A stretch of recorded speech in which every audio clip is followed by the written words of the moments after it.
چیزوں کو اپنے انسان میں لے لیا ہے کہ جن چیزوں کو ماننا چاہیے آج اس کا بھی انکار کر دیا جاتا ہے. جو چیزیں مسلمہ ہوتی ہیں ان کا بھی انکار کر دیا جاتا ہے. یہ جدت پسندی کی ایک بہت بڑی آفت ہے. نہ ماننے والی چیز کو تو نہ ماننا یہ تو انسان کو سمجھنا آتی ہے، لیکن جس چیز کو ماننا چاہیے اس کا بھی انکار کر دیا جاتا ہے. یہ ایک مشکل اور آفت کی گھڑی ہے جس میں مذہب شکار ہے. ان میں سے آپ نے دیکھا ہوگا کہ کچھ چیزیں معاشرتی طور پہ ہمارے سامنے آتی ہیں اور کچھ چیزیں ہمارے مذہبی طور پر سامنے آتی ہیں. کچھ مہینے ہیں، ان مہینوں کے اندر اللہ تبارک و تعالیٰ نے خاص بندوں کے تذکرے سے اس کو مقید کر دیا. ربیع الثانی کا مہینہ، ربیع الاخر کا مہینہ، اس میں اولیاء کرام کا تذکرہ بہت ہی حضور احتشام کے ساتھ، بہت ہی اہتمام کے ساتھ کیا جاتا ہے. یوں سمجھے کہ حضرت شیخ عبد القادر جیلانی رحمۃ اللہ علیہ ان کا تذکرہ بہت زیادہ ہوتا ہے اور 11ویں شریف کی محفلیں ہوتی ہیں. ایک چیز ہمارے یہاں آتی ہے کہ ان اولیاء کرام کے تذکرے یا رجب شریف میں خواجہ معین الدین چشتی رحمۃ اللہ علیہ کے تذکرے، یا محرم الحرام میں بابا فرید کا عرس ہوتا ہے، اور سفر المظفر کے اندر کئی ایک اولیاء کرام کے آراس ہوتے ہیں. تو ایک چیز ہمارے یہاں بحث آتی ہے کہ اولیاء کرام کا تذکرہ کیوں کیا جاتا ہے، اس کی ضرورت کیا ہے. انہوں نے زندگی گزار لی، جو کام تھا کر لیا، تو پھر یہ محفلیں سجانا ان کے لیے باقاعدہ اور ان کے لیے اتنا اہتمام کرنا مساجد کے اندر اور پھر گھروں کے اندر، تو اس کی ضرورت کیا ہے. تو یہ ایک سوچ ہے، ایک مغالطہ ہے جو پھیلائی جاتی ہے کہ بھائی ان کا تذکرہ کرنے کی ضرورت ہی نہیں ہے. نماز پڑھیں، روزہ رکھیں، زکوٰۃ دیں، حج کیجئے، بس دین ہے، اور حقوق العباد ادا کیجئے، یہی دین ہے. تو اس طرح جو ہے تبلیغ ہوتی ہے، لوگوں کو بتایا جاتا ہے، سمجھایا جاتا ہے. اب نئی نسل جو ہے وہ اس کو سمجھتی ہے یہی دین ہے کہ بھائی نماز، روزہ، زکوٰۃ اور حج، قربانی، صدقات، خیرات، حقوق العباد، یہی دین ہے، اس کے علاوہ دین نہیں ہے. اگر تو قرآن کریم فرقان حمید میں صرف نماز کا تذکرہ، روزے کا تذکرہ اور زکوٰۃ کا تذکرہ اور صدقات و خیرات کا تذکرہ اور قربانی کا تذکرہ ہوتا اور اس کے علاوہ کسی بات کا تذکرہ نہ ہوتا تو یہی دین مکمل ہوتا. لیکن ہم دین کا ایک حصہ بیان کر رہے ہیں، باقاعدہ اس کی تبلیغ کر رہے ہیں کہ نماز پڑھو، روزہ رکھو، زکوٰۃ دو، حج کرو، یہ سارے فرائض ہیں، اس کا انکار نہیں ہو رہا. لیکن جس چیز کا انکار ہے وہ یہ ہے کہ اگر اولیاء کرام کا تذکرہ ہو، صحابہ کرام کا تذکرہ ہو، اہل بیت اطہار کا تذکرہ ہو، تو یہ کہا جاتا ہے کہ بھائی ان کے تذکرے کی کیا ضرورت ہے، ان کی محفلوں کی کیا ضرورت ہے. تو اگر قرآن کریم کے اندر صرف اور صرف اللہ تبارک و تعالیٰ یہی احکام بیان کر رہا ہوتا کہ جس کی تبلیغ ہم کر رہے ہیں اور جس چیز سے ہم روک رہے ہیں، تو پھر ہمیں نہیں کرنا چاہیے تھا. لیکن جب ہم قرآن پڑھتے ہیں تو قرآن کریم کے اندر ہمیں تو جا بجا اللہ تبارک و تعالیٰ کے نیک بندوں کے تذکرے ملتے ہیں. تو یہ سوال تو اللہ تبارک و تعالیٰ سے پوچھا جائے جو اعتراض کرنے والے ہیں کہ بھائی صرف نماز، روزہ، زکوٰۃ اور حج کا نام دین ہے، تو پھر قرآن تو دین مکمل لے کر آیا ہے، تو اس دین کے اندر پھر ان کا تذکرہ کیوں کیا گیا. تو اس کا مطلب یہ ہوا کہ ہم دین کا ایک حصہ بیان کر رہے ہیں، ہم دین مکمل بیان نہیں کر رہے. دین مکمل اس وقت بیان ہوگا کہ جس طریقے سے اللہ تعالیٰ نے قرآن کو نازل فرمایا، اس میں اللہ تبارک و تعالیٰ نے نماز کا ذکر بھی فرمایا ہے، روزے کا ذکر بھی فرمایا ہے، حج کا بھی فرمایا ہے، اور اپنے پیاروں کا تذکرہ بھی فرمایا ہے. اور نہ صرف پیاروں کا تذکرہ فرمایا ہے بلکہ اللہ تبارک و تعالیٰ نے پیاروں سے نسبت رکھنے والی چیزوں کا تذکرہ بھی فرمایا ہے. اب ہم چونکہ درس قرآن دے رہے ہیں اور قرآن کریم کی طرف آپ کو ہماری دعوت قرآن کریم کی طرف بلانا ہے کہ آپ قرآن کی طرف آئیں، تو قرآن کا تو میسج یہی ہے کہ جب ہم سورہ فاتحہ پڑھتے ہیں تو سورہ فاتحہ کے اندر ہم کیا پڑھتے ہیں؟ ہم پڑھتے ہیں نا اللہ اکبر، اہدنا الصراط المستقیم صراط الذین انعمت علیہم، ہمیں سیدھے راستے پر چلا ان لوگوں کے راستے پر جن پر تو نے انعام کیا ہے۔ اب جن پر تو نے انعام کیا ہے ان کے راستے پر چلا، روز مانگ رہے ہیں، سارے فرقے کے لوگ یہی نماز پڑھ رہے ہیں، سورہ فاتحہ سب پڑھ رہے ہیں۔ تو سوال یہ ہے کہ آپ نماز میں ہاتھ باندھ کر اللہ کے سامنے آپ کس چیز کی ڈیمانڈ کر رہے ہیں؟ آپ تو یہی تو کہتے ہیں اللہ کے سامنے جس نماز کو آپ پڑھ رہے ہیں کہ اللہ ہمیں ان لوگوں کے راستے پر چلا جن پر تو نے انعام کیا ہے۔ تو اب قرآن سے ہی پوچھئے کہ اللہ تو نے انعام کن بندوں پر کیا؟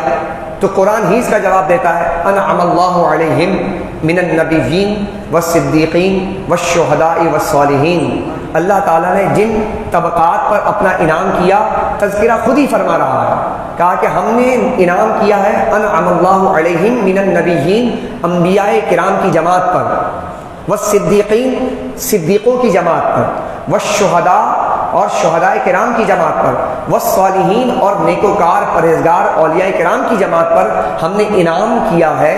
لہذا قرآن کریم فرقان حمید نے خود ہی واضح فرما دیا اپنا راستہ کہ تم جس میں نماز میں جن لوگوں کے راستے پر چلنے کی تمنا کرتے ہو، ہم نے اس تمنا کا جواب یہ دیا کہ تم اللہ کے پیغمبروں کے راستے پر چلو، اللہ کے صدیقوں کے راستے پر چلو، اور شہداء کرام کے راستے پر چلو، اور صالحین کی جماعت ان کے پیچھے چلو۔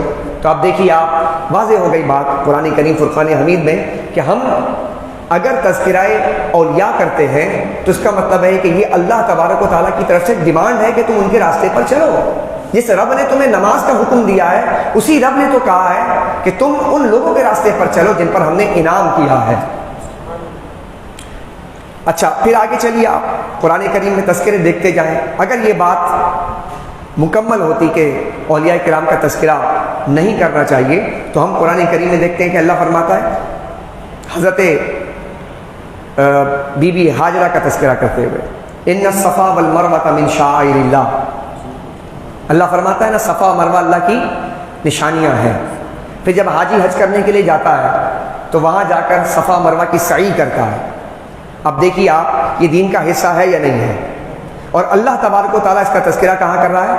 بولیے، قرآن میں کر رہا ہے۔ اگر یہ بات لا یعنی ہوتی، بے فائدہ ہوتی اور اس سے کوئی فائدہ حاصل ہی نہ ہوتا تو قرآن تو ایک ایک لفظ اس کا ہمارے لیے شفا ہے، ہمارے لیے ہدایت ہے۔ اور قرآن کریم میں ایک لفظ بھی ایسا نہیں، خدا نہ خواستہ کسی کا ذہن جائے تو کفر نقل کفر نہ باشد ہو جائے کہ انسان اگر ایک لفظ کا بھی انکار کر دے تو کافر ہو جائے گا۔ لہذا قرآن کریم تو ہدایت کے لیے آیا، تو جو چیز ہدایت ہوتی ہے تو اس کا ایک ایک لفظ ہدایت ہوتا ہے۔ تو صفا و مروہ کا تذکرہ کرنا بھی ہمارے لیے ہدایت ہے کہ اللہ نے اس میں ہدایت کیا فرمائی ہے کہ صفا و مروہ پر پتھر ہیں، پہاڑ ہیں، دنیا میں کتنے سارے پہاڑ ہیں، لیکن اللہ نے فرمایا کہ صفا و مروہ ہماری نشانی ہے۔ تو اس میں نشانی کس بات کی رکھی اللہ نے؟ وہاں کیا کام ہوا تھا؟ حاجی جب جائے گا، آپ کا بچہ چھوٹا وہ جائے گا صفا مروہ پہ صحیح کرے گا، دوڑ لگائے گا 7 مرتبہ، تو کیا آپ کے ذہن میں سوال نہیں آئے گا یار یہ بھاگ کیوں رہے ہو بھائی، یہاں پر چلنے کا ذکر کیوں کیا جا رہا ہے؟ بھائی کعبے کا طواف تو سمجھ میں آ رہا تھا، کعبہ ہے اس کے گرد گھوم رہے ہیں، اس صفا مروہ ہے، اسموتھ جو ہے راستہ ہے، آپ یہاں سے ادھر جاتے ہیں ادھر سے ادھر آتے ہیں، تو ذہن میں سوال تو آئے گا ہم اللہ کی عبادت کرنے آئیں گے، دوڑا کیوں رہے ہیں؟ بات سمجھ آ رہی ہے؟ توجہ چاہوں گا، ذہن میں جب سوال آئے گا تو سوال کا جواب یہ ہے کہ بھائی یہ کون سا عمل ہو رہا ہے؟ تو جواب اس کا قرآن دیتا ہے کہ صفا مروہ اللہ کی نشانی ہے۔ اللہ کی پیاری بندی، نبی نہیں تھی، ولیہ تھی، ولیہ تھی، پیغمبر کی والدہ ہیں، وہ دوڑ لگاتی ہیں تو اللہ کے اپنے پیاروں کی ادا اتنی پسند آتی ہے کہ قیامت تک کے لیے اللہ سبحانہ و تعالیٰ نے ان کی ادا کو حج میں شامل کر کے، عمرہ میں شامل کر کے ان کے تذکرے کو عام فرما دیا ہے۔ اگر اس کی اہمیت نہ ہوتی اور قرآن ذکر نہ کرتا تو آپ مجھے بتائیے کہ 4000 سال پہلے ایک واقعہ ہوا، جی 4,500 سال پہلے ایک واقعہ ہوا، اور وہ بھی ایک ایسے بیاباں کے اندر ہوا کہ اس کا کوئی راوی بھی نظر نہیں آتا، تو سامنے تھا بھی نہیں سوائے رب کائنات کے۔ قابل غور بات ہے نا؟ اگر اللہ تعالیٰ یہ بیان نہ کرتا تو ہمیں پتا تو اللہ، اس کا مطلب یہ ہوا کہ اللہ چاہتا ہے کہ اس کے بندوں کا تذکرہ کیا جائے۔ قرآن ہے نا، اس لیے میں نے آج کا جو ٹاپک رکھا تھا وہ مقام اولیاء، کہ بھائی جب عظمت کیسے آئے گی، اولیاء کرام کی عظمت، جب اس کا تذکرہ ہوتا ہے تو عظمت پیدا ہوتی ہے۔ تو اللہ تعالیٰ نے قرآن کریم میں اپنے پیارے بندوں کا تذکرہ، اچھا پھر میں آپ سے پوچھوں، جن سے آپ نفرت کرتے ہیں اس کو یاد کرتے ہیں؟ بولے نا، بولیے۔ جس سے دشمنی ہو آپ اس کو یاد کرتے ہیں؟ کبھی یاد نہیں کرتے، کہتا ہے کیا کس کا تذکرہ چھیڑ دیا یار، دفع کرو، ہٹاؤ یار، وہ تو ایسے ہی ہے۔ لیکن جو پیارا ہوتا ہے، جس سے آپ بہت محبت کرتے ہیں، آپ بار بار اس کا ذکر کرتے ہیں، تو آپ اندازہ لگائیں کہ اللہ تعالیٰ اپنے پیاروں سے کتنا پیار کرتا ہے۔ جس سے پیار کرتا ہے تو اس کا ذکر قرآن میں فرماتا ہے۔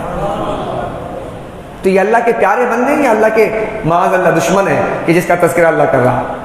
تو جواب تو خود ہی مل رہا ہے نا قرآن میں کہ اللہ اپنے پیاروں کا تذکرہ کر رہا ہے۔ پھر آپ دیکھیے، تو اس طرح جو ہمارے یہاں اس وقت موجودہ صورتحال میں بعض لوگ صرف نماز، روزہ، زکوٰۃ، اگر اس کا ہی تذکرہ صرف کامل ہوتا تو پھر آپ مجھے بتائیں قرآن کریم فرقان حمید اسے باعث ثواب کیوں قرار دیتا؟ یعنی گویا کہ، توجہ چاہوں گا، گویا کہ قرآن پڑھنا ثواب ہے۔ کیا کہا میں نے؟ قرآن پڑھنا ثواب ہے، عبادت ہے، اس کو دیکھنا عبادت ہے، اس کو چھونا عبادت ہے۔ جب آپ پڑھیں گے اقیم الصلاۃ، ٹھیک ہے نا، تو آپ کو ثواب مل رہا ہے نا کہ نماز قائم کرو، ثواب مل رہا ہے۔ اسی طرح جب آپ یا مریم انا لکی ھذا، اے مریم، توجہ ہے آپ کی، یا مریم انا لکی ھذا، مریم کون ہے؟ پیغمبر نہیں ہے لیکن پیغمبر کی والدہ ہے۔ اب قرآن میں تیسرے پارے میں اللہ نے فرمایا یا مریم انا لکی ھذا، اب یہ مکالمہ ہے، کس کا مکالمہ؟ ایک پیغمبر کا، ایک اللہ کی بندی سے مکالمہ ہے۔ اے مریم یہ کیا چیز ہے؟ مکالمہ ہو رہا ہے، قرآن بیان کر رہا ہے۔ اندازہ لگائیں جب میں کہتا ہوں یا مریم انا لکی ھذا، میں یہ پڑھ رہا ہوں، اللہ اس پہ بھی ثواب دے رہا ہے۔ توجہ فرما رہے ہیں آپ؟ جس طرح سبحان اللہ کہنے سے ثواب مل رہا ہے، تو یا مریم انا لکی ھذا، اے مریم یہ کیا ہے، اس کہنے پر بھی اللہ ہمیں ثواب دے رہا، اور یہ گویا کہ اللہ نے عبادت بنا دیا ہے۔ تو اندازہ لگائیے کہ اللہ اپنے نیک بندوں کا تذکرہ قرآن میں فرما کر، ان کے تمام تذکرے فرما کر، اسے قرآن کریم فرقان حمید کے ذریعے ہمارے لیے عبادت بنا رہا ہے۔ اور آج ہمارے یہاں پریچنگ ہو رہی ہے، صاحب ذکر کیوں کرتے ہو، اولیاء کرام کا تذکرہ کیوں کرتے ہو؟ آگے چلیں، نہ صرف اللہ تبارک و تعالیٰ نے اپنے پیارے بندوں کا تذکرہ فرمایا، بلکہ اللہ تعالیٰ نے اپنے پیارے بندوں کے تذکرے کے ساتھ ساتھ ان کی کرامتوں کا ذکر بھی فرمایا۔ میں نے کیا کہا کہ جن چیزوں کو ماننا چاہیے تھا، توجہ ہے آپ کی، جن چیزوں کو ماننا چاہیے تھا، جدت پسندی نے اس کا بھی انکار کرنا شروع کر دیا ہے۔ یعنی کرامتیں کیا ہوتی ہیں؟ ایک تو اولیاء کرام کا تذکرہ کرے تو اس پہ اعتراض کہ یہ اولیاء کرام کا تذکرہ کیوں کرتے ہیں؟ بھائی نماز بہت ہے، آ جائیں چلا کر لیتے ہیں، تبلیغ کر لیتے ہیں، اور جماعتوں میں آ جائیے تو فلاں چیزوں میں آ جائیے، بس یہی تذکرہ ہے اور یہی کافی ہے۔ تو اگر یہی ساری چیزیں کافی ہوتی تو قرآن کریم 6666 آیتوں میں صرف نماز کا ذکر ہے، صرف روزے کا ذکر ہے، صرف حج کا ذکر ہے، تو جواب ملے گا تو وہ تو 500 آیات ہیں۔ احکام کی آیتیں قرآن میں کتنی ہیں؟ 500 آیات ہیں جو احکام پر مبنی ہیں، جن سے احکام مرتب ہوتے ہیں، استنباط مسائل ہوتے ہیں۔ یعنی 500 آیات ایسی ہیں جس میں اللہ تبارک و تعالیٰ نے کسی کام کو کرنے کا حکم دیا یا کسی کو کام سے روکنے کا حکم دیا، وہ 500 آیات ہیں، وہ احکام کی آیات ہیں۔ توجہ ہے نا آپ کی؟ بقیہ 500 کے علاوہ وہ جو ہزاروں آیتیں ہیں، اس میں کس بات کا تذکرہ ہے؟ اس میں کس بات کا ذکر ہے؟ اس میں جہنم کا تذکرہ ہے، اس میں جنت کا تذکرہ ہے، اس میں اللہ حقوق کی باتیں کرتا ہے، اللہ اس میں اور دیگر سارے جو ہے وہ اخبارات بیان فرماتا ہے جو ماضی کے اندر ہوئے، پیغمبروں کے تذکرے ہیں، اور ساتھ ساتھ اللہ تبارک و تعالیٰ ان لوگوں کا بھی تذکرہ فرماتا ہے کہ جو کبھی صدیوں میں اللہ کے حکم پر اور اللہ کو مانتے ہوئے، اپنے زمانے سے ٹکراتے ہوئے اور بادشاہوں کے دین کو رد کرتے ہوئے جب وہ غاروں کی طرف گئے تھے اور ساتھ میں کتا لے کر گئے تھے، تو اللہ تبارک و تعالیٰ نے فرمایا جس طرح ہم نے اپنے پیاروں کا تذکرہ حضرت آدم کا کیا، ابراہیم کا کیا، نوح کا کیا، تو پھر کسی زمانے میں تاریخ کے اندر کچھ لوگ تھے، نوجوان تھے، جنہوں نے کتا پکڑا اور ساتھ میں غار کی طرف چل پڑے توحید بچانے کے لیے۔ اللہ نے فرمایا ہم ان نیک ولیوں کا تذکرہ بھی قرآن میں فرمائیں گے۔ اصحاب کہف کا ذکر فرمایا اللہ نے. اصحاب کہف کون تھے؟ اللہ کے نیک بندے تھے، پیغمبر نہیں تھے. جو آپ اللہ سے پوچھیں نا کہ اللہ پھر اصحاب کہف کا تذکرہ کیوں کرتا ہے؟ ہم اگر غوث الاعظم کا تذکرہ کر لیں یا خواجگان خواجہ معین الدین چشتی کا تذکرہ کر لیں یا ہم بہاؤالدین نقشبند کا تذکرہ کر لیں تو ہم سے پوچھا جاتا ہے کہ بھائی ان کے تذکرے کی کیا ضرورت ہے؟ تو آپ اللہ سے پوچھیں نا کہ اصحاب کہف کے تذکرے کی کیا ضرورت ہے. یہ سوال تو یہاں بنتا ہے نا کہ اگر ان کے تذکرے کا فائدہ کچھ نہیں ہوتا تو اللہ قرآن کریم کے اندر پھر ان کے تذکرے کر کے ان کی تفسیریں لکھی جا رہی ہیں، اس پر مکالمے ہو رہے ہیں، اس پہ بحث ہو رہی ہے، اس میں سے نکات نکالے جا رہے ہیں، اس میں سے اسباق نکالے جا رہے ہیں، اس میں سے عبرتیں پیش کی جا رہی ہیں. وہ کس لیے تھا؟ وہ ہمارے اور آپ کے لیے سبق تھا، اللہ نے ہمارے لیے درس کے طور پر بیان فرمایا. اب دیکھیں نہ صرف اللہ نے اپنے نیک بندوں کا تذکرہ فرمایا بلکہ اللہ نے ان کی کرامتوں کا ذکر بھی فرمایا. آج ہمارے یہاں کرامتوں کا بھی انکار کر دیا جاتا ہے. بھائی کرامتیں ہیں، بھائی ایسے ہی ہیں، اللہ کے جو ولی تھے وہ ٹھیک ہے اس زمانے میں کر لیا، ضرورت نہیں ہے کرامتوں کا تذکرہ کرنے کا.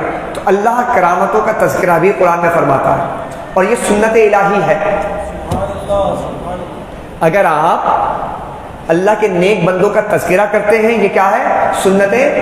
بولے نا ذرا سا جائیں درس قرآن میں، جب جائیں تو ذرا یقین کو پختہ کر کے جائیں، اہل یقینوں کی صحبت میں بیٹھیں تاکہ یقین پختہ ہو جائے، اس سے اطمینان ملتا ہے. اچھا، نہ صرف اللہ اپنے نیک بندوں کا تذکرہ فرماتا ہے، ساتھ میں اللہ ان کے کرامتوں کا ذکر فرماتا ہے. تو کرامتوں کا ذکر کرنا بھی سنت الہی ہے. حضرت مریم سلام اللہ علیہا وہ ایک یروشلم میں مسجد اقصیٰ کے اندر ایک حجرہ بنا دیا تھا. بڑا طویل واقعہ ہے آپ کا. حضرت زکریا علیہ السلام انہوں نے دیکھا کہ بار بار آتے تھے رشتہ دار عزیز تعلق دار وہاں کے متولی آتے دیکھتے. حجرے تھے مختلف جگہوں پر، یعنی یہ مسجدوں میں جیسے حجرے بنا بنا کر ہم اعتکاف کرتے ہیں، تو اس زمانے میں خاص جو ہے ان لوگوں کے لیے جو اللہ کے لیے وقف ہو جاتے تھے انہیں بیت المقدس میں جگہ دے دی جاتی تھی. وہ عبادت زندگی بھر کیا کرتے تھے. ان میں مریم سلام اللہ علیہا تھی. انہوں نے ان کے والدین نے مسجد اقصیٰ کے اندر انہیں بھیج دیا اللہ کی عبادت کریں. اب وہ اللہ کی عبادت تنہائی میں کرتے. اب محرم تھے حضرت زکریا، تو وہی اس کمرے میں اس حجرے میں آ سکتے تھے، دوسرا نہیں آ سکتا تھا. اب وہ جا کر دیکھیں، اب بوڑھے ہو گئے، اولاد نہیں، اللہ سے اولاد مانگے، اولاد نہیں تھی ان کے پاس. اب وہ جائیں، اب جا کر دیکھیں تو ایک عجیب کیفیت. ابھی موسم ابھی آپ کا موسمی کا ہے، سیب کا ہے، ٹھیک ہے نا. پھر جو ہے آپ اس موسم کے اندر اللہ آپ کا بھلا کرے امرود دیتے ہیں. اب یہ موسم سردی کے اندر خاص پھل ہوتے ہیں، گرمیوں کے پھل علیحدہ ہیں. اب آم جو ہے وہ گرمی کا پھل ہے، آم بالکل رخصت ہو گیا، ٹھیک ہے نا، آم بالکل رخصت ہو گیا. اچھا، اس زمانے میں اسٹوریج کرنے کا بھی طریقہ ہی نہیں تھا. آج تو اس زمانے میں پھر بھی آپ کو اگر آم مل جاتا ہے تو ہو سکتا ہے کہ اس کو فریج میں رکھ دیا گیا ہو، طریقہ ہو. لیکن یہ تو صدیوں پہلے کی بات ہے جب انسان کے پاس وسائل اتنے نہیں تھے. بس توڑا، کھایا، نہیں کھایا تو خراب ہو گیا. بھائی آم کو آپ اگر رکھیں اور 4 دن یا 3 دن یہ کیلے لے آئیں آپ اور 3-4 دن رکھیں آپ ایسے اوپن ایریا میں تو کالا پڑ جائے گا، خراب ہو جائے گا. تو اس کو آپ سردی کے پھل کو گرمی تک 4-5 مہینے روکیں گے، نہیں رکھ سکتے. جب اب آتے مریم سلام اللہ علیہا کے حجرے انور کے اندر تو دیکھ کر حیران ہو جاتے کہ گرمی کے پھل سردی میں اور سردی کے پھل گرمی میں مل رہے ہیں. اب یہ کیا تھی؟ یہ کرامت تھی ان کی، خرق عادت. کرامت کہتے ہیں خرق عادت، عادت کے علاوہ کوئی کام ہو جانا. یعنی عادت میں ممکن نہیں ہے. پانی پر چلنا کوئی عادت ہے؟ پانی پر چلنا کوئی عادت ہے؟ کوئی چل نہیں سکتا انسان. لیکن کوئی پانی پر چل پڑے تو آپ کہیں گے یار یہ کیسا اللہ کا ولی. ہوا پہ اڑنا تو پرندوں کا کام ہے.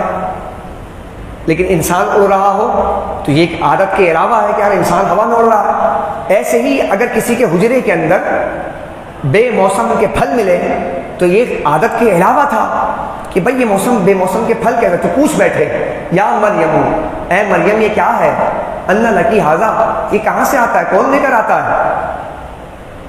آپ کے پاس تو کوئی آنا جانا ہوتا نہیں ہے، نہ کسی کی آمد و رفت ہے، تو کیسے آ جاتا ہے یہاں پھل؟ تو انہوں نے کیا فرمایا؟ قالت هو من عند اللہ. انہوں نے فرمایا کہ یہ تو اللہ کی طرف سے آتا ہے. اب یہ واقعہ ایک حجرے کے اندر ہو رہا ہے اور اللہ اس کو حکایتاً قرآن میں بیان کر رہا ہے کرامت. اللہ اکبر. ہنالک دعا زکریا ربا. اسی مقام پر کھڑے حضرت زکریا کہنے لگے کہ اے اللہ جس جگہ پر تو بے موسم کے پھل عطا کر رہا ہے تو مجھے بھی, میں بوڑھا ہو گیا ہوں, ضعیف ہو گیا ہوں, اب اولاد سے نا امید ہو گیا ہوں, اے اللہ مجھے بھی تو اس بے موسم کی جگہ پر جہاں تو پھل دیتا ہے, اے اللہ مجھے بھی اس بڑھاپے میں اولاد عطا فرما دے. تو اللہ نے ان کی دعا سن لی. اللہ نے ان کی دعا. اب یہ کیا تذکرہ ہے؟ یہ کس کا تذکرہ ہے؟ یہ اللہ کے نیک بندوں کا تذکرہ ہے نا, ولیہ کا تذکرہ ہے نا, ولیوں کا تذکرہ ہے نا. تو اگر کوئی شخص کسی مزار پر جا کر, کسی آستانے پر جا کر, کسی خانقاہ پر جا کر, جہاں پر اللہ کا نیک بندہ اللہ اکبر ساری زندگی عبادت کرتا ہے, بندگی کرتا ہے, طاعت کرتا ہے, نمازیں پڑھتا ہے, روزے رکھتا ہے اور دنیا سے کٹ کر کے مخلوق خدا کی خدمت کرتا ہے, وہاں جا کر کوئی دعا مانگتا ہے تو وہ کوئی بدعت یا شرک نہیں کرتا, بلکہ اللہ تبارک و تعالیٰ نے تو ہمیں طریقہ بتایا کہ اے میرے بندو تم مجھے کہاں ڈھونڈو گے؟ اللہ کو ڈھونڈنے جائیں کہاں ملے گا اللہ؟ سوال ہے نا, آپ سے پوچھے ذرا, آپ سے کوئی پوچھے نا اللہ سے مانگو تو کہا کہ اللہ کا بتاؤ, تو کہیں گے نا مسجد میں مانگا کرو, تو کہیں مسجد میں اللہ ہے, مسجد میں اللہ کو مانگا کرو, تو کیا اللہ مسجد میں رہتا ہے؟ یہ جو ہمیں کہا جاتا ہے کہ مسجد میں جا کے اللہ کو مانگو اس سے, تو کیا اللہ مسجد میں رہتا ہے؟ تو جواب کیا ملے گا؟ نہیں, کعبے جا کے مانگو. تو ہم پوچھیں گے کیا اللہ کعبے میں رہتا ہے؟ تو سوال تو ہر جگہ قائم ہوگا, کیا اللہ کعبے میں رہتا ہے؟ جواب نہیں, وہ تو ہر جگہ مکان سے پاک ہے. تو اس نے تو جہت بتائی ہے, اس نے اپنے مراکز بتایا کہ مجھے کہاں مانگنا ہے. تو جس طرح اللہ تبارک و تعالیٰ نے کہا کعبے آ کے مانگو, مسجد میں آ کے مانگو, تو اس نے یہ بھی بتایا کہ جہاں اللہ کے نیک بندے ہوتے وہاں بھی آ کر مانگو. یہ تو اللہ رب العزت نے ہمیں سکھایا نا, یہ تو قرآن کریم کے اندر موجود ہے. اچھا پھر آگے چلیں, سورہ کہف کے اندر آپ دیکھیں, سورہ کہف میں اللہ تبارک و تعالیٰ نے نہ صرف اصحاب کہف کا تذکرہ فرمایا بلکہ ان کے کتوں کا تذکرہ, ان کے کتے کا بھی تذکرہ فرمایا, قطمیر کا بھی تذکرہ فرمایا. دیکھیں آپ, اللہ اپنے پیاروں کا تذکرہ, اپنے نیک بندوں کا تذکرہ, صالحین کی جماعت کا تذکرہ فرما رہا ہے. پھر دیکھیں آپ حضرت موسیٰ اور حضرت خضر علیہ السلام میں قرآن کریم کے تمام مقامات آپ کے سامنے یاد دہانی کے طور پہ رکھ رہا ہوں تاکہ مضامین جو ہے وہ ایک جگہ آپ کے لیے جمع ہو جائے, مضمون سارے قرآن کریم کے ان مقامات پر, چیدہ مقامات. حضرت موسیٰ علیہ السلام کی ملاقات حضرت خضر سے ہوئی. حضرت خضر علیہ السلام پیغمبر ہیں اور موسیٰ علیہ السلام بھی پیغمبر ہیں. ان سے ملاقات کے لیے گئے اور سورہ کہف میں ان کا تذکرہ بھی موجود ہے. پھر ان سے ملاقات ہوئی, کہا چلیں. راستے میں گئے تو کہا کہ خاموش رہنا, آپ نے بات نہیں کرنی ہے, جو بھی ہو دیکھتے رہنا, آپ نے کچھ بولنا نہیں ہے. دیکھا کہ ایک بستی میں گیا, ان سے کھانا مانگا, انہوں نے کھانا نہیں دیا. آگے گئے, دیوار گر رہی تھی, تو موسیٰ علیہ السلام نے خضر علیہ السلام نے کہا کہ اس کو ہم نے دیوار کو سیدھی کر دینی ہے. موسیٰ علیہ السلام نے فرمایا, کہا کہ اس بستی والوں نے ہمیں پوچھا بھی نہیں, کھانا بھی نہیں دیا, اور آپ یہ دیوار گرتی ہوئی کو سیدھا کر رہے ہیں. تو آپ نے کہا خاموش رہے, دیوار سیدھی کی چل پڑے. اب اس دیوار کو سیدھا کیا, جواب جب دیا باہر کہ میں نے کہا تھا نا 3 جب دفعہ معاملات ہوئے, 3 واقعات ہوئے, ان 3 واقعات میں کشتی والا واقعہ بھی ہوا اور پھر یہ واقعہ بھی ہوا. تو انہوں نے کہا کہ ہم نے تم سے کہا تھا نا خاموش رہنا, اب ہمارا اور تمہارا ساتھ نہیں ہو سکتا. اب میں تمہیں جواب بھی دے دیتا ہوں کہ میں نے اس دیوار کو سیدھا کیوں کیا. فرمانے لگے, کہا کہ اس دیوار کے نیچے خزانہ تھا اور یہ یتیم بچوں کا خزانہ تھا. کس کا تھا؟ اب مفسرین کرام نے لکھا کہ اس یتیم بچوں کا جو خزانہ تھا, اس کا تذکر آ رہا ہے نا قرآن کریم میں, یتیم بچوں کا خزانہ تھا. اس کے آبا و اجداد میں اس کا باپ نیک آدمی تھا, اس کا باپ بولے نا نیک آدمی تھا. اس نیک آدمی کی وجہ سے ان یتیم بچوں کا خزانہ محفوظ رہا. مفسر نے کہا وہ 7ویں پشت میں جا کر کوئی نیک آدمی تھا.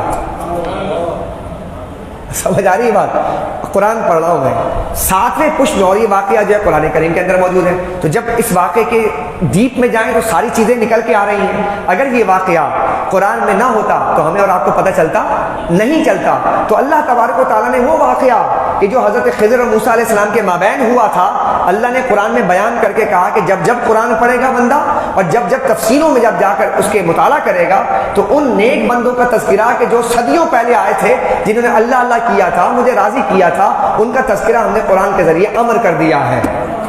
بات معلوم ہوئی کہ دیکھیں اگر آپ کوئی نیکی کر رہے ہیں نا تو آپ کی نیکی کا فائدہ آپ کی نسل کو ملے گا، اور اگر اس نسل کو نہ ملے نا تو یہ قرآن کریم کی روح سے یہ بھی سمجھ آتا ہے کہ اگر اس نسل کو نہ ملے تو سالوں کے بعد شاید کوئی آپ کی نسل آئے، اللہ آپ کی نیکی کا ثواب یا اجر یا جزا اللہ اس نسل کو عطا فرما دے گا. ضائع نہیں ہوگی نیکی کوئی ضائع. اس لیے انسان کو چاہیے کہ وہ نیکی کرے. بڑھاپا ہے نا آپ کا، آپ کسی کے ساتھ نیکی کر لیں، پتہ نہیں اللہ تعالیٰ آپ کو نہ دے آپ کی نسل کو دے دے کہ آپ کی آنکھوں کے ٹھنڈک کا باعث بن جائے. اسی طرح اللہ سبحانہ وتعالیٰ نے قرآن کریم فرقان حمید میں ارشاد فرمایا الا ان اولیاء اللہ لا خوف علیہم ولا هم يحزنون. الا ان اولیاء اللہ، کہ بے شک اللہ کے ولیوں کو کسی بات کا خوف، کسی بات کا غم نہیں ہوتا. دیکھیں اللہ کے ولیوں کا تذکرہ ہے. اللہ فرماتا ہے ھدی للمتقین، قرآن متقین کے لیے ہدایت ہے. تو متقی کون ہے؟ جس کا ذکر قرآن کر رہا ہے. والعاقبۃ للمتقین، آخرت تو ہے اصل میں متقین کے لیے جو تقوی والے لوگ ہیں.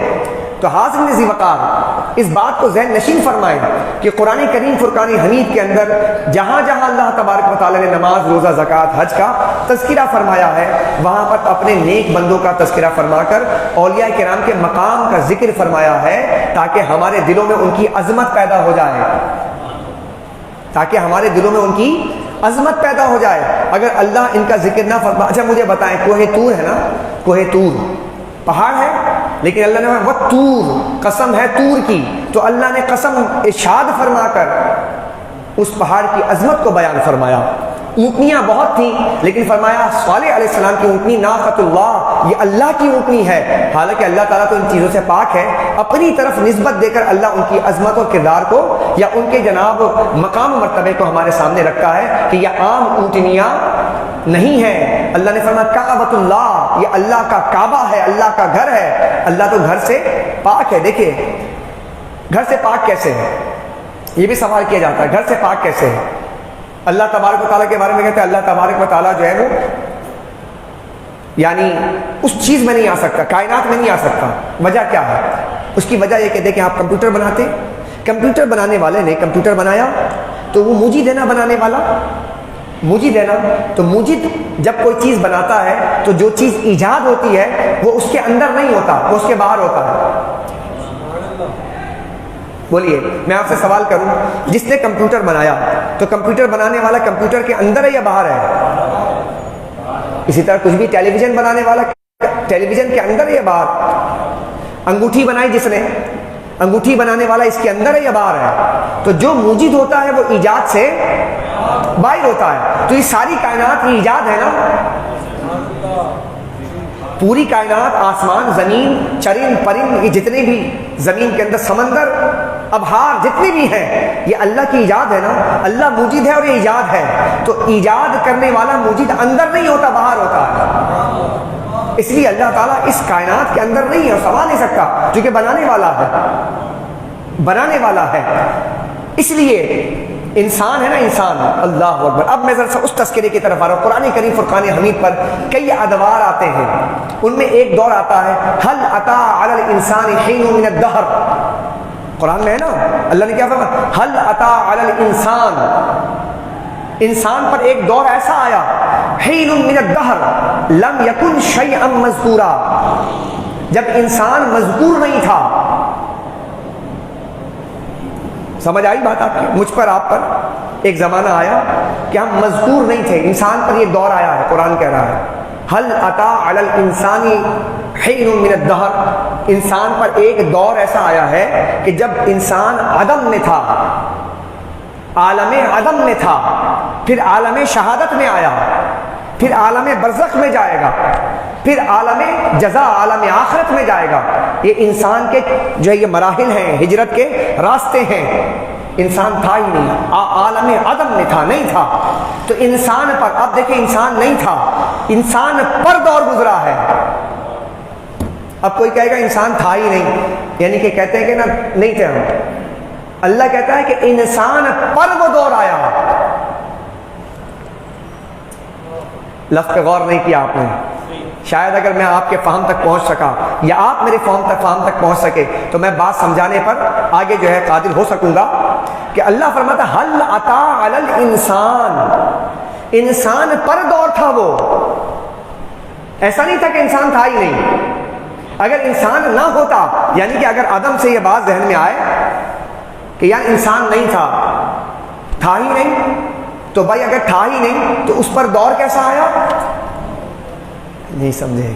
قرآن کے لفظ پہ غور کیجیے آپ. لفظ قرآن کیا ہے؟ حل عطا علی الانسان، انسان پر دور آیا، یعنی کہ وہ مذکور نہیں تھا. توجہ آپ کی، مذکور نہیں تھا. مذکور نہیں تھا، موجود تو تھا. مذکور نہیں تھا، موجود تو تھا. نہیں سمجھ رہے آپ بات کو؟ مذکور ہونا اور تھا لیکن موجود تھا. میں تمہیں، اب تم مذکور ہو جاؤ گے. نہیں سمجھے؟ ادھر مذکور نہیں تھے اور ادھر آ کر جب اللہ کو ہم نے یاد کیا تو ہم کیا ہو رہے ہیں؟ مذکور ہو رہے ہیں. موجود سے اب مذکور ہو رہے ہیں. بندہ مذکور کیسے ہوتا ہے؟ اس کا ذکر کیسے بڑھتا ہے؟ اس کے تذکرے کیسے عام ہوتے ہیں؟ یہ میتھڈ سمجھو نا قرآن سے. آپ یہ سمجھتے ہوں گے کہ یہ اللہ کے جو ولی ہیں نا، ان کا تذکرہ میں اور آپ مل کر کر رہے ہیں. اسی مغالطے کو تو قرآن سے دور کرنا ہے کہ میں اور آپ تذکرہ تو کر ہی نہیں رہے. اللہ کہتا ہے جب بندہ مجھے یاد کرتا ہے. شیخ عبد القادر جیلانی نے یاد کیا، خواجہ معین الدین چشتی نے یاد کیا، بابا فرید نے یاد کیا، داتا صاحب نے یاد کیا، امام ربانی نے یاد کیا تو اللہ کیا فرماتا ہے؟ فاذکرونی اذکرکم. جب وہ یاد کرتا ہے، حدیث مبارکہ میں آتا ہے انا جلیس من ذکرنی، میں یعنی اس کے ساتھ ہوتا ہوں کہ جو مجھے یاد کرتا ہے. جلیس ہوتا ہوں. اللہ اکبر. میری سنگت اس کے ساتھ ہوتی ہے، میری حمایت اس کے ساتھ ہوتی ہے جب بندہ ذکر کرتا ہے. وہاں تھا تذکرہ نہیں تھا، دنیا میں آیا تذکرہ ہوا. توجہ چاہوں گا، بہت قابل غور بات. یہ دنیا دارالعمل ہے. بندے کا یاد کرنا، بولیے، بندے کا یاد کرنا یہ بندے کا عمل ہے. بندے کا یاد کرنا بندے کا عمل ہے، اور رب کا یاد کرنا یہ اس کی جزا ہے. سمجھ رہے بات کو؟ بندے کا یاد کرنا یہ جب میں نے یاد کیا اللہ کو، آپ نے یاد کیا، کہیں سبحان اللہ، آپ نے اللہ کو یاد کیا، اور اللہ آپ کو جب یاد کرے گا تو کیا ہوگا؟ یہ اس کی جزا ہوگی. دنیا دارالعمل ہے. توجہ چاہوں گا، دنیا دارالعمل ہے اور آخرت قبر دارالجزا ہے. بندہ عمل کر کے جائے گا دارالجزا میں، تب جزا ملے گی نا. تو اللہ کیا فرمائے؟ فاذکرونی اذکرکم، تم مجھے یاد کرو میں تمہیں یاد کروں گا. تو آپ نے یاد کیا، عمل کیا، اب جزا تو ہے نا اس کی. تو اب جزا کیسے ملے گا؟ کہا کہ یہ تو دنیا دارالعمل ہے، دارالجزا تو ادھر ہے. جب بندے کا عمل موت کے بعد منقطع ہو جائے گا، اب عمل نہیں ہوگا، تو اب اللہ اس کو، بولیے نا، جزا دے گا. تو اب بندہ تھا محدود، بندے کا عمل تھا محدود، اور بندہ زمان و مکان کے اندر مقید تھا، لیکن جزا دینے والا لامحدود.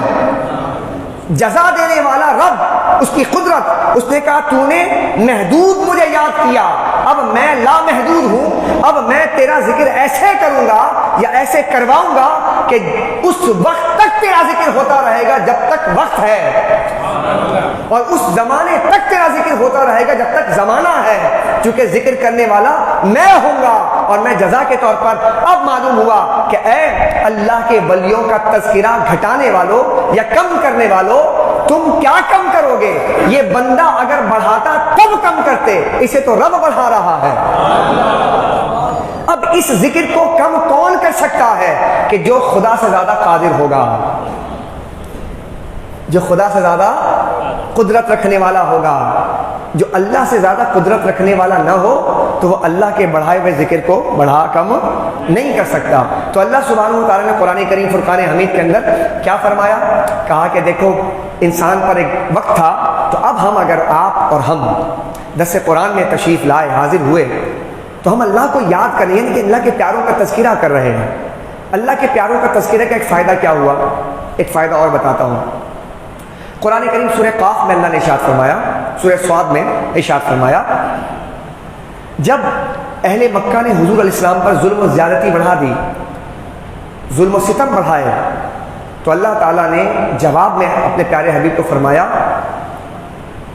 اے حبیب ہمارے بندے داؤد کو اس کا ذکر کیجئے، داؤد کو یاد کیجئے، ہمارے بندے داؤد کو یاد کیجئے۔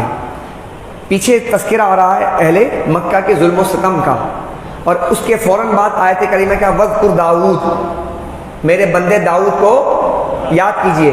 ان دونوں آیتوں کو سامنے رکھ کے دیکھیں نا آپ کہ ادھر ظلم و زیادتی ہوئی، ظلم و ستم ہوا، مشکلات کھڑی کی گئی، اللہ فرماتا ہے کہ میرے نیک بندے کو یاد کرو۔ معلوم ہوا کہ جب کوئی مشکل آ جائے، کوئی پریشانی آ جائے تو اللہ کے نیک بندوں کو یاد کرنے سے وہ مشکل ٹل جاتی ہے۔ یہ قرآن ہے، قرآن کی آیت کے آیت کو ملا کر جب پڑھیں گے نا، سمجھ کر پڑھیں گے تو آیتیں سمجھ آتی ہیں، ورنہ ایسے ہی اللہ نے فرمایا داؤد کو یاد کیجئے علیہ السلام، تو اس کو ان کو یاد کرنے کی وجہ کیا تھی؟ تو اس کی وجہ پہلے والی آیات میں موجود ہے کہ اہل مکہ آپ پر ظلم کرتے ہیں، محبوب اللہ دیکھ رہا ہے، اللہ کو سب پتہ ہے، یہ جو زیادتیاں کر رہے ہیں، آپ میرے نیک بندے داؤد کو یاد کریں تو آپ کو جو غم ملا ہے داؤد کو یاد کرنے سے غم کافور ہو جائے گا، غم دور ہو جائے گا۔ تو آپ بھی اگر ان مشکلات کا شکار ہیں، پریشانیوں کا شکار ہیں، حالات کے مارے ہوئے ہیں، تو آپ بیٹھ کر کبھی غوث پاک کے تذکرے کیجئے، کبھی نیکوکاروں کے تذکرے کیجئے، تو انشاءاللہ عز و جل ان نیکوکاروں کے تذکرے سے آپ کو طمانینت قلبی ملے گی، طمانینت قلبی کے ساتھ ساتھ سکون دل ملے گا آپ کو، اور آپ اطمینان کی کیفیت میں آ جائیں گے، کیونکہ اطمینان ملتا ہی یقین سے ہے۔ بولیے نا، اطمینان کس سے ملتا ہے؟ یقین سے ملتا ہے۔ اطمینان یقین سے ملتا ہے، اور یقین اہل یقین سے ملتا ہے، یقین اہل یقین سے ملتا ہے۔ آج بھی اگر آپ دیکھیں تو حضور کا فیض جو ہے وہ جاری ہے، حضور کا فیض دو طرح سے جاری ہے، حضور کا فیض دو طرح سے جاری ہے، ایک بالواسطہ اور ایک بلا واسطہ۔ آج بھی یعنی حضور نبی کریم علیہ السلام آج بھی کسی کو فیضیاب کرنا چاہتے ہیں تو براہ راست فیضیاب کرتے ہیں، بیچ میں درمیان میں کسی کی ضرورت بولیے نا نہیں ہے۔ آقا آج بھی جس سے چاہتے ہیں، جس کے خواب میں آنا چاہیں خواب میں آتے ہیں، جس سے بیداری میں آنا چاہیں اس کے بیداری میں آتے ہیں۔ یہ جو مغالطہ ہے نا ہمارے یہاں، یہ مغالطہ کہ نہیں صحابہ کرام کے زمانے میں ہی صرف یہ فیض ملتا تھا، ہاں وہ حضور کے پردہ فرمانے کے بعد وہ صحابیت کا سلسلہ ختم ہو گیا ہے، لیکن فیض کا جو سلسلہ ہے وہ تو آج بھی جاری ہے۔ آقا دو جہاں آج بھی عالم بیداری میں، جس طرح اس زمانے میں آقا دو جہاں بیداری میں آ کر، لیکن کوئی صحابی اب نہیں بن سکتا، کیونکہ حضور علیہ السلام کے زمانہ اقدس تک کے ہی یہ سلسلہ تھا، لیکن سرکار آج بھی بیداری میں آتے۔ امام جلال الدین سیوطی رحمۃ اللہ علیہ نے حضور کو بیداری کے عالم میں 72 مرتبہ دیدار کیا، اور حضور غوث الاعظم جو ہے وہ ممبر پر جلوہ افروز تھے اور آپ خطبہ دے رہے تھے، تو آپ کے ایک مرید سامنے بیٹھے ہوئے تھے، تو ان کو اونگ آئی تو حضور غوث الاعظم کھڑے ہو گئے خطبہ دیتے دیتے، تو جتنے بھی سامعین تھے وہ حیران ہو گئے، کہا کہ حضور غوث پاک خطبہ دیتے دیتے کھڑے کیوں ہو گئے؟ جب خطبہ وغیرہ ختم ہوا، بعد میں کسی مرید نے عرض کی کہ حضور آج ایک عجیب واقعہ دیکھا کہ آج آپ دوران خطبہ کھڑے ہو گئے، تو علی بن حیتی تھے سامنے بیٹھے ہوئے، کوئی اور میرے نام یاد نہیں آ رہا، وہ بھی بہت بڑے اللہ کے ولی تھے، تو کہنے لگے وہ میرے سامنے بیٹھے تھے اور میں خطبہ دے رہا تھا، انہیں اونگ آ گئی، میرے مرید کو کیا ہوگی؟ اونگ آ گئی، ایک غنودگی کی کیفیت آئی، اس غنودگی میں سرکار دو عالم صلی اللہ علیہ وسلم کا دیدار کیا دوران خطبہ، کہا کہ وہ خواب میں دیکھ رہا تھا اور میں بیداری میں رسول اللہ کو دیکھ رہا تھا، تو میں کھڑا ہو گیا، حضور کے ادب میں کھڑا ہو گیا۔ سبحان اللہ، اندازہ لگا رہے کہ ایسے ایسے واقعات۔ حضرت ابو العباس مرسی رحمۃ اللہ علیہ، ان کا قول ملتا ہے، وہ فرماتے ہیں اللہ اکبر کہ حضور کے جلووں میں کھونے کا معاملہ، حضور کے اداؤں میں کھولنے کا معاملہ، حضور علیہ الصلوۃ والسلام کے دیدار میں مستغرق رہنے کا معاملہ ان کے ساتھ ایسا تھا، کہتے کہ اگر میں ایک لمحے کے لیے بھی حضور میرے آنکھوں سے اوجھل ہو جائے تو میں اپنے آپ کو مسلمان نہیں سمجھتا ہوں۔ ایک لمحے کے لیے، کہتے ایک لمحے کے لیے اگر حضور میرے آنکھوں سے اوجھل ہو جائیں تو میں اپنے آپ کو مسلمان نہیں سمجھتا ہوں۔ حضور کے جلووں میں اس قدر مستغرق، تو حضور آج بھی بالواسطہ یا بلا واسطہ حضور آج بھی جلوہ افروز ہوتے ہیں، تشریف لاتے ہیں، بیداری میں بھی لاتے ہیں اور خواب میں بھی لاتے ہیں۔ بس فرق اتنا ہے کہ جب حضور جلوہ افروز تھے تو اپنے اور پرائے سب دیکھتے تھے۔ جب حضور جلوہ افروز تھے تو اپنے اور پرائے، فرق صرف اتنا ہے اس زمانے میں اور اس زمانے میں، فرق صرف اتنا ہے کہ اس زمانے میں اپنے بھی دیکھتے تھے، پرائے بھی دیکھتے تھے۔ ابو بکر بھی دیکھتے تھے، ابو جہل بھی دیکھتا تھا، سب دیکھتے تھے، لیکن فرق اب یہ ہے کہ صرف اب اپنے دیکھتے ہیں، پرائے نہیں دیکھتے۔ مثال دیتا ہوں اس کی، چراغ دیکھا تھا ہم نے؟ چراغ اگر صحن میں رکھ دیا جائے تو چراغ سب دیکھتے ہیں، اس سے سارے کے سارے فیضیاب ہوتے ہیں صحن میں اگر ہو۔ تو کہا کہ یہ چراغ پہلے صحن میں تھا، سب دیکھتے تھے، اپنے بھی دیکھتے تھے اور پرائے بھی دیکھتے تھے۔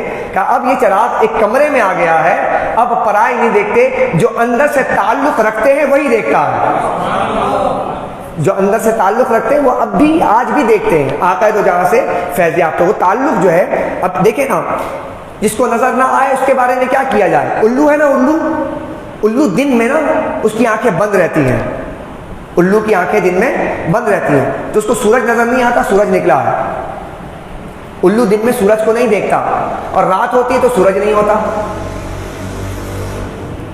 دن میں الو آنکھ نہیں کھولتا حالانکہ سورج موجود ہے، اور رات ہوتی ہے تو آنکھ جب کھولتا ہے تو سورج نظر نہیں، سمجھے آپ؟ اب اگر وہ سورج کا انکار کر دے تو الو کو کیا کہا جائے گا؟ الو تو الو ہے، تیرے نظر کا فرق ہے۔ اگر تیرے پاس نظر ہوتی تو سورج تو نکلتا ہے، لیکن تیرے پاس نظر نہیں ہے۔ کہتا نہیں میں نے تو نہیں دیکھا سورج کہاں ہے، تو کہا کہ تیرے دیکھنے کا فرق ہے، سورج تو نکل رہا ہے۔ تو آج بھی آقا دو جہاں صلی اللہ علیہ وسلم کی ذات مبارکہ، وہ آج بھی، اب جس کو نظر نہیں آتے وہ انکار کر دے تو اس کے دیکھنے کا فرق ہے، لیکن آج بھی اہل عشق کو تو میرے آقا آج بھی نظر آتے ہیں، حضور تو آج بھی نظر آتے ہیں، حضور نبی کریم علیہ الصلوۃ والسلام کا دیدار تو آج بھی ہوتا ہے۔ اچھا، اس کو ایک اور مثال سے میں سمجھاتا ہوں۔ میں درس قرآن کے ذریعے آپ کو ان تمام چیزوں کو سامنے رکھتا ہوں کہ تعلق جڑے کیسے ہیں، انکار کرنے والے کیا کر رہے ہیں انکار، اور جوڑنے والے تعلق کیسے۔ ٹیلی ویژن ہمارے گھر پر ہے، نشریات چلتی ہیں، آپ 100 چینل آپ کے پاس ہیں، 100 چینل آپ کے پاس ہیں۔ آپ نے ٹیلی ویژن کھولا، ٹیلی ویژن کھولنے کے بعد آپ جس چینل کو کھولتے ہیں آپ کو وہ چینل نظر آتا ہے، آپ چینل بدلتے ہیں، دوسرا چینل لگاتے ہیں، آپ کو وہ چیز نظر آتی ہے، پھر آپ چینل بدلتے ہیں، پھر آپ کو تیسری چیز نظر آتی ہے۔ ٹیلی ویژن ہے، ٹی وی ہے آپ کے پاس، اب آپ ٹی وی بند کر دیں، ٹی وی بند کر دیں، مثال دے رہا ہوں میں آپ کو، ٹی وی بند کر دیں تو کیا ٹی وی آپ کی بند ہے تو کیا نشریات نہیں چل رہی ہیں؟ کیا آپ کے ٹی وی بند کرنے سے کیا نشریات بند ہوئی ہیں؟ خبریں چل رہی ہیں نا؟ شاید نہیں پہنچے آپ، نشریات چل رہی ہیں، ٹی وی آپ کا بند ہے۔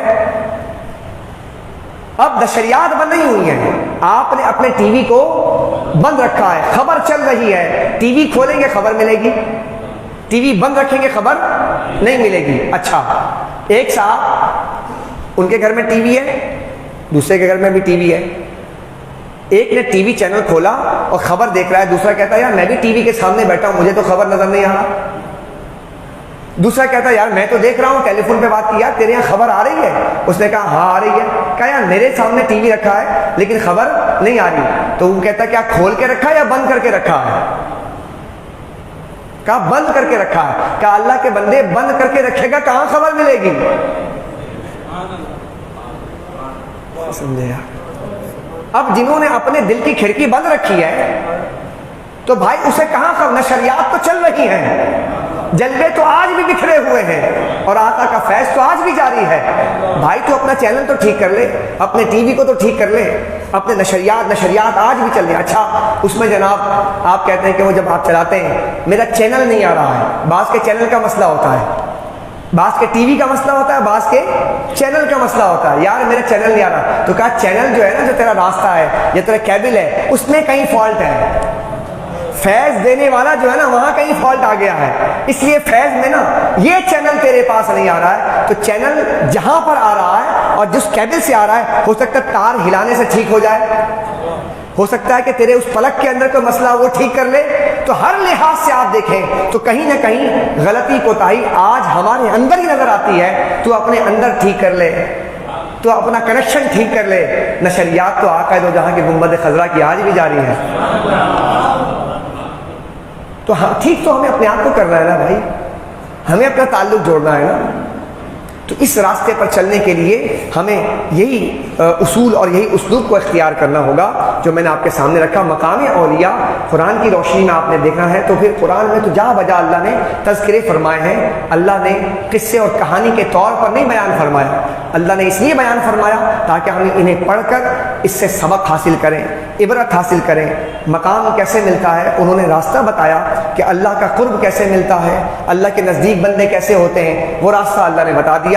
میں آپ کی بارگاہ میں آخری جملے اور کلمات ادا کر رہا ہوں پیغام کے طور پر۔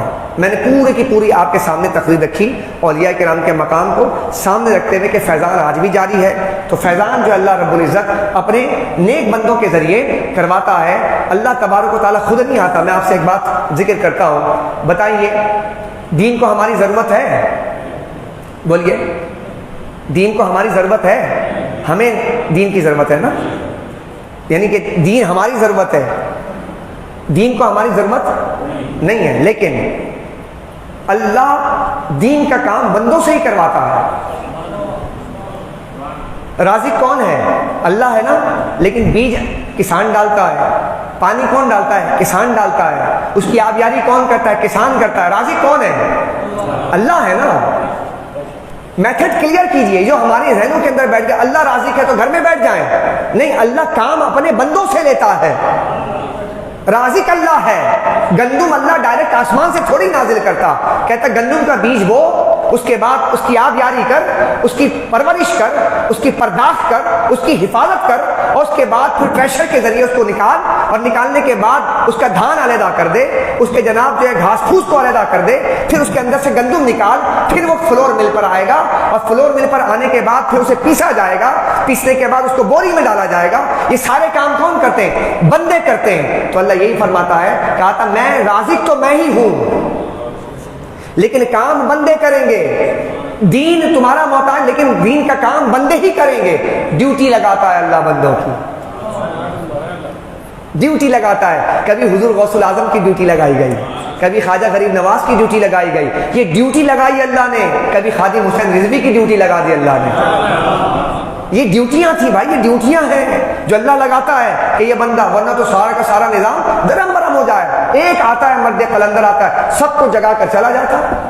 پھر جاگتے رہنا بھائیوں، جاگتے رہنا بھائیوں، اپنا کام کرتے رہو۔ اس نے آ کر جگا دیا اور چلا گیا اپنا کام کر کے۔ اب تمہاری ذمہ داری ہے، میری ذمہ داری کہ جو مشن دے کر گیا ہے اس مشن کو تم آگے کیسے لے کر چلتے ہو۔ یہ نظام تو چلتا رہے گا۔ اس لیے میں یہاں ذکر کرنا چاہوں گا کہ دیکھیے یہ جو ولایت کے جو راستے ہیں نا، قرآن کریم نے بیان فرمائے، اللہ کے نیک بندوں کا ذکر کیا۔ اس راستے پر چلنے کے لیے سب سے پہلی سیڑھی کیا ہے؟ اس سیڑھی سمجھ آ جائے تو ہم اس کے لیے کوششیں کریں۔ پہلی سیڑھی سمجھ آ جائے تو ہم کیا کریں؟ کوششیں کریں کہ یار میں پہلی سیڑھی پہ قدم رکھوں تو مجھے کیا کام کرنا چاہیے۔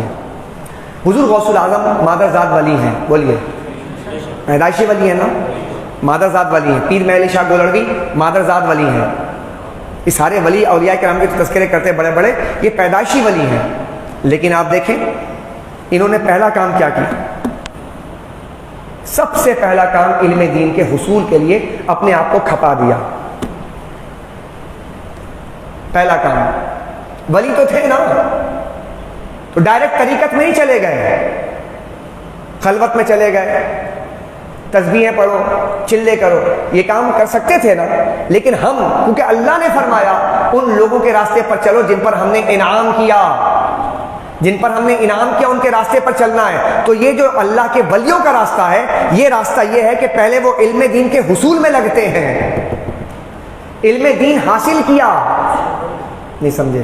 نظام الدین اولیاء رحمۃ اللہ علیہ، بابا فرید رحمۃ اللہ علیہ، خواجہ معین الدین چشتی رحمۃ اللہ، داتا علی حجویری، یہ سارے عالم تھے، لال شہباز قلندر رحمۃ اللہ، یہ سارے عالم تھے، پہلے علم پڑھا۔ حضور غوث الاعظم رضی اللہ تعالیٰ عنہ یہ عالم تھے، صبح سے لے کے دوپہر تک، دوپہر سے شام تک، شام سے رات تک علم پڑھاتے تھے، فتویٰ لکھتے تھے، پہلے انہوں نے علم حاصل کیا۔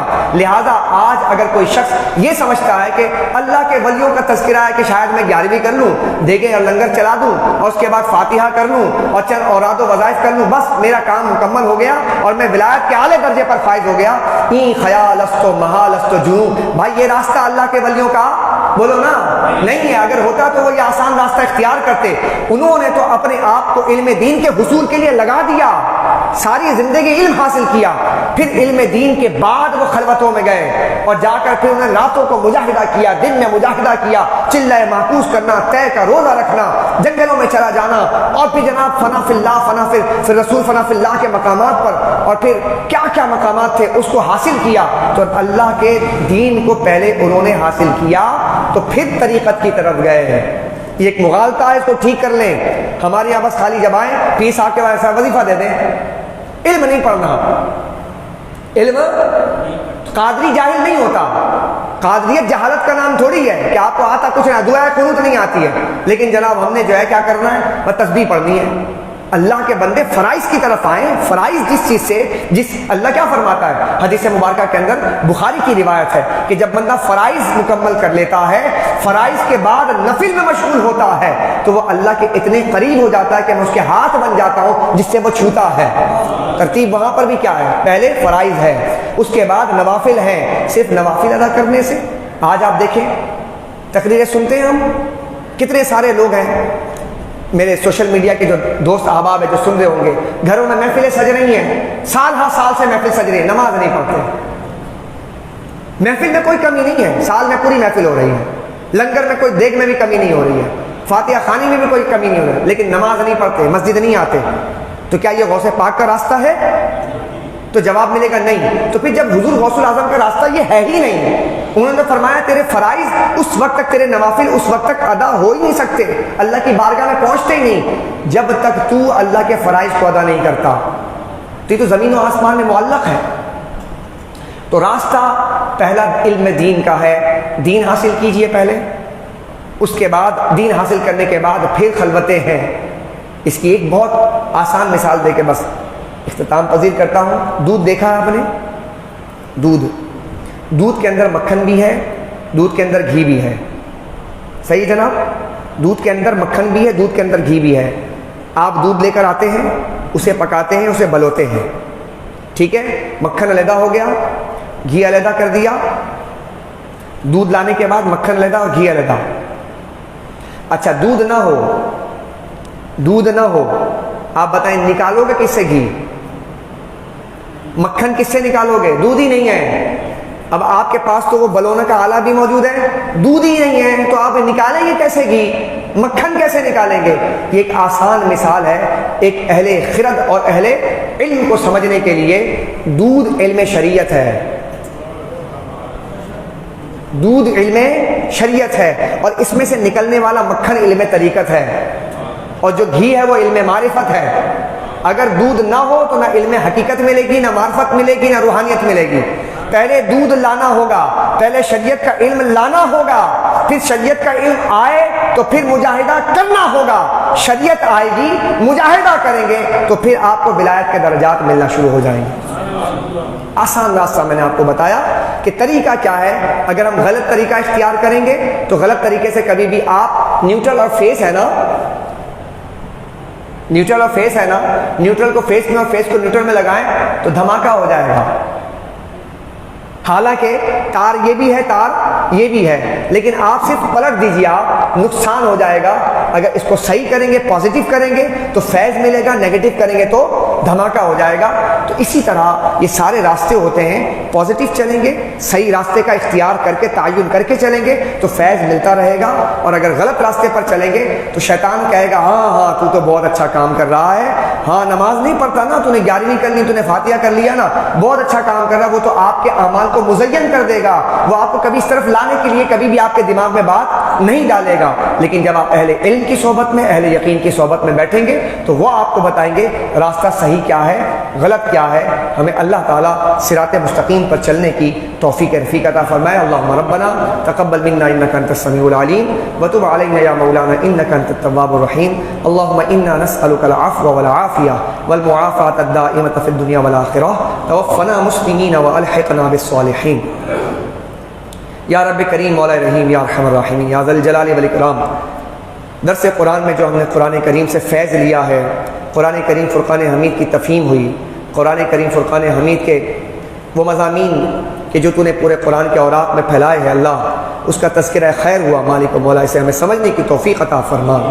یا رب کریم یا رب کریم ہمیں قرآن کے نور سے منور فرما دے، ہمارے گھروں میں قرآن کریم کی تفہیم کے لیے اے اللہ ماحول بنانے کی سعادتیں عطا فرما دے۔